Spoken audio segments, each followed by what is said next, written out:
እነሆ ለሕዝብ ሁሉ የሚሆን ታላቅ ደስታ የምስራች እነግራችኋለሁ፣ አትፍሩ። ዛሬ በዳዊት ከተማ መድኃኒታችን እርሱ ክርስቶስ ጌታ የሆነ ተወልዶላችኋልና። የሉቃስ ወንጌል ምዕራፍ 2 ከቁጥር 10 እስከ 11። እንኳን ለጌታችን ለመድኃኒታችን ለአምላካችን ለኢየሱስ ክርስቶስ የልደት በዓል በሰላም አደረሳችሁ አደረሰን። ሁላችሁ መልካም በዓል ይሁንላችሁ።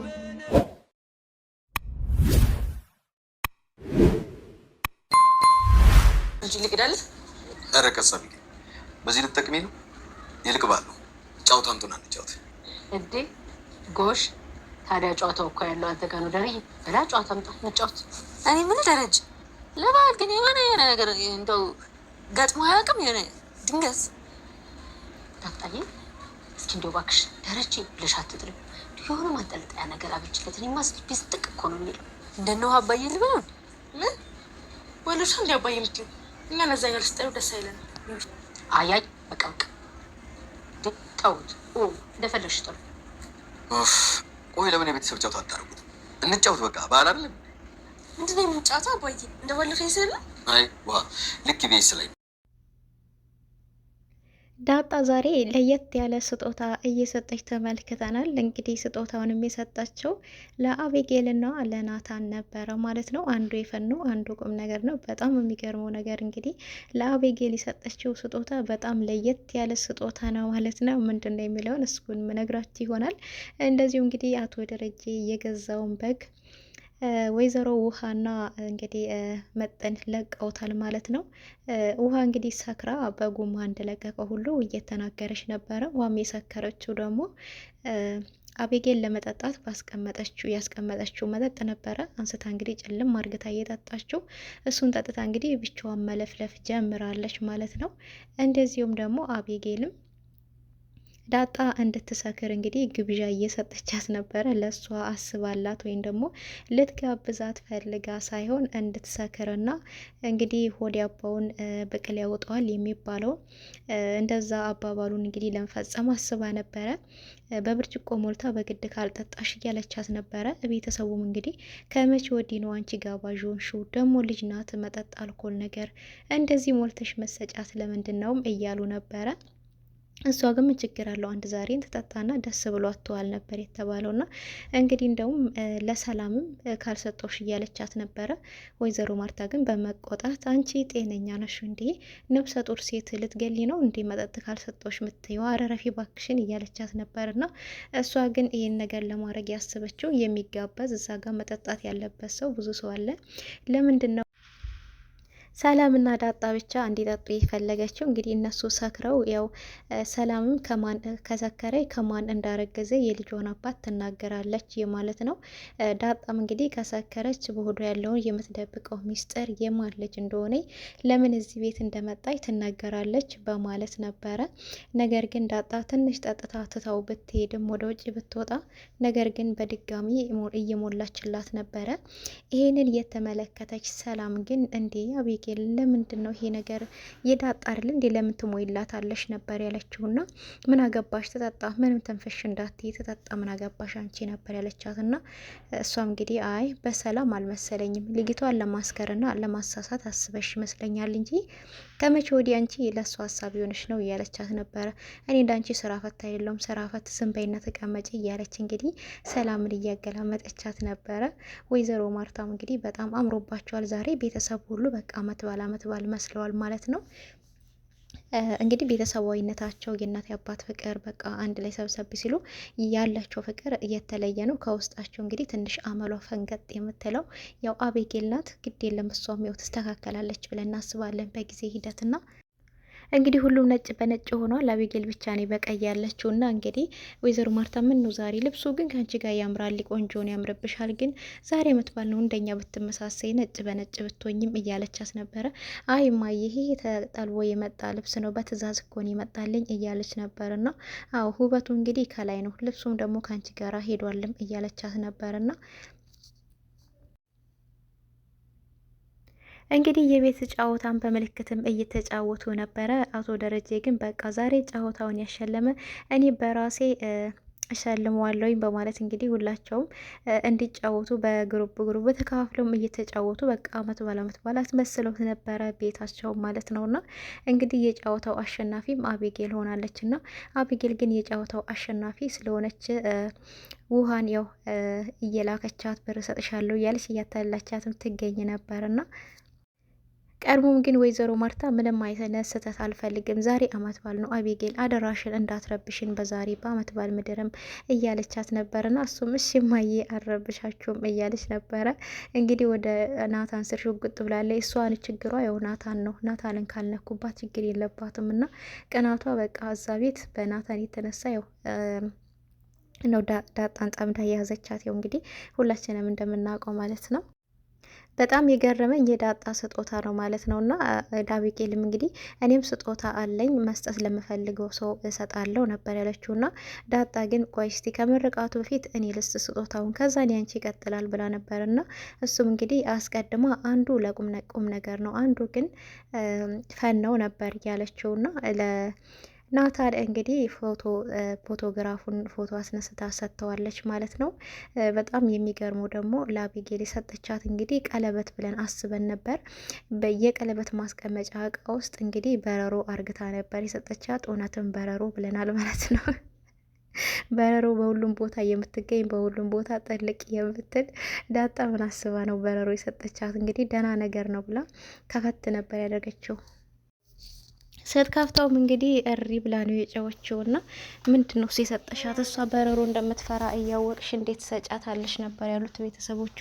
እሷም በጀመሪያም ተናግሬ ያለው አንዱ ቁም ነገር አለው፣ አንዱ ግን ለፈን ነው ብዬ በጀመሪያውንም ተናግሬ ያለው ነበር ያለችው ማለት ነው።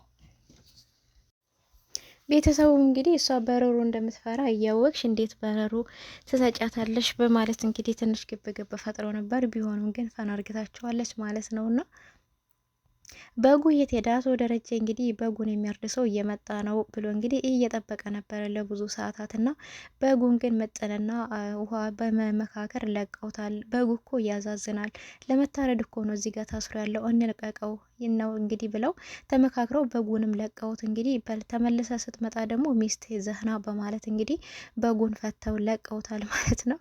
ሰክራም እንግዲህ እየለፈለፈችም ነበረና እንግዲህ አቶ ደረጀ በጉን የሚያርድ መጥቷል ብሎ ወደ ውጭ ወጥቶ ነበረ።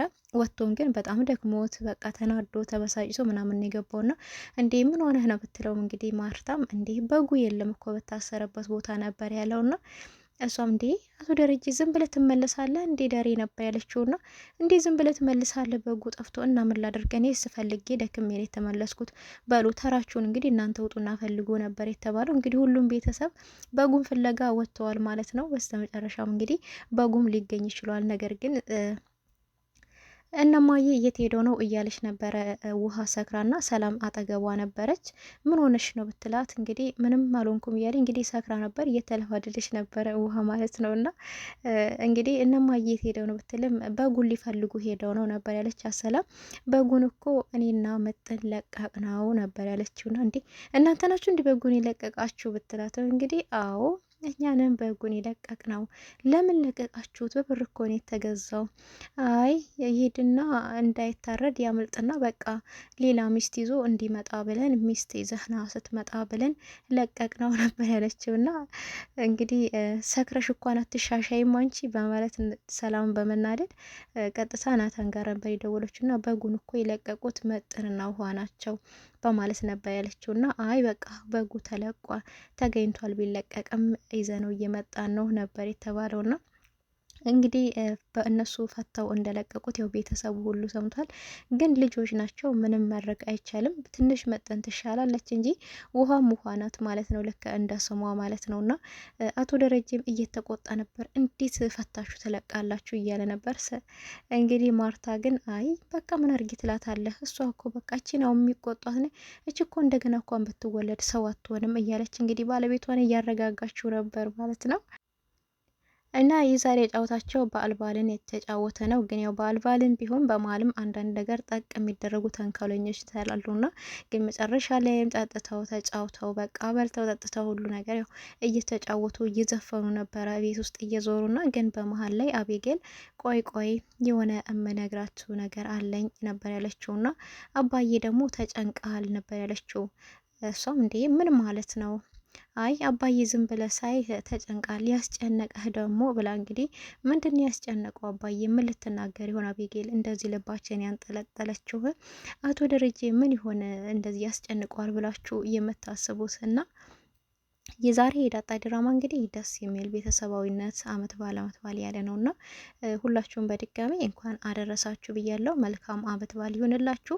በስደትም በሀገር ቤትም ያላችሁ ስደት ሆናችሁ ደግሞ ቤተሰቦቻችሁ ናፍቋችሁ ያሳለፋችሁ ቀጣይ አመት እንግዲህ የህልማችሁ ያለማችሁት ያሳባችሁ ሁሉ ነገር ተሳክቶላችሁ ከቤተሰቦቻችሁ ጋር ደስተኛ ሆናችሁ ሁላችንም በሀገራችን ደስተኛ ሆነን እንድናሳልፍ እግዚአብሔር አምላክ ይርዳን በእውነት እና ስደታችንን ያሳጥርልን። መልካም በዓል ይሆንላችሁ እላችኋለሁኝ ማለት ነው። ከዳጣ ድራማ በመቀጠል እንግዲህ ከዳጣ ድራማ ምን አተረፋችሁ? ምን አገኛችሁ? እስቲ አንዳንድ ነገር ጣል አድርጉ ማለት ነው።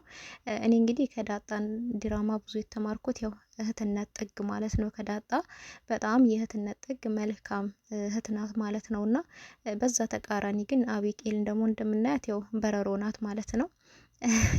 ከወይዘሮ ማርታ ጋር ስትሄዱ መልካም እናት ለሁሉም ሰው መልካም እናት መሆን እንደሚቻል ነው የምታስተምራቸው። አቶ ደረጀም እንግዲህ ብዙ የተደበቁ ሚስጥር ቢኖሩትም እሱም ያው መልካም አባት ነውና በተለይ ወይዘሮ ማርታ ደግሞ በጣም ትለያለች። ለየት ያለች እናት ናት ማለት ነው።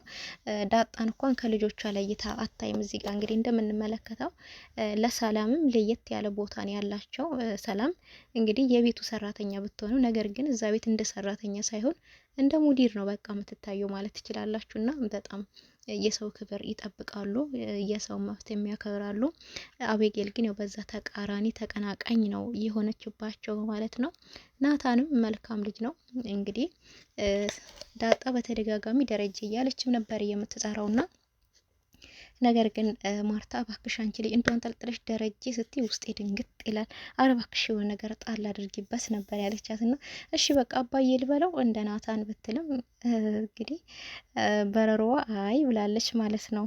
በረሮዋ ስላችሁ ደግሞ ይቅርታ አቤጌል ናት እና አይ ለአባዬ እንዳትዩ ለምንድን ነው አባዬ የምትዩ? አባዬ ስትይ እኛ ይከፋናል ነበር ያለችው። በጣም ነው እንደሚከፋት አቤጌልን ዳጣ አባዬ ስትል ቆይ በጣም ነው እንደሚከፋት እኔ እኮ አልገባኝም ነበርና እንግዲህ አይሆንም አንቺ አባዬ ስትይ ይከፋናል፣ ዝም ብለሽ በዛው ተጣሪ። እንግዲህ ጭቅጭቅ ጀመሩ ማለት ነው። ወይዘሮ ማርታን በቃ ተውት ወይ እናንተ ልጅ በቃ በነበረው ቀጥይ ነበር ያለቻትና እሷም እሺ በቃ ምን ችግር አለው አባዬ ብትለው ወይ ደግሞ ጋሼ ብትለው ምን ችግር አለው? ናታንም ያው ልጁም አይደለም ግን አባዬ እያለው ነው። አቤጌል ለምንድን ነው ዳጣ ላይ ጠበቅ ያለችባት? አረ ዳጣን ለቀቅ አድርጊና ናታንን ጠበቅ አድርጊ በሉና መልእክቱን አድርሱልኝ ማለት ነው። እንግዲህ የዛሬ ቪዲዮ ይሄን ይመስላል። ቀጣይ ቪዲዮ ምን አለ የሚለውን ደግሞ ይዤላችሁ መመጣ ይሆናል። በቀጣይ ቪዲዮ እስከምንገናኝ ቸር ሰንብቱልኝ። ቪዲዮን እንግዲህ ላይክ ያላደረጋችሁ ላይክ አድርጉ። ሁላችሁ ወዳችኋለሁ፣ አከብራችኋለሁ።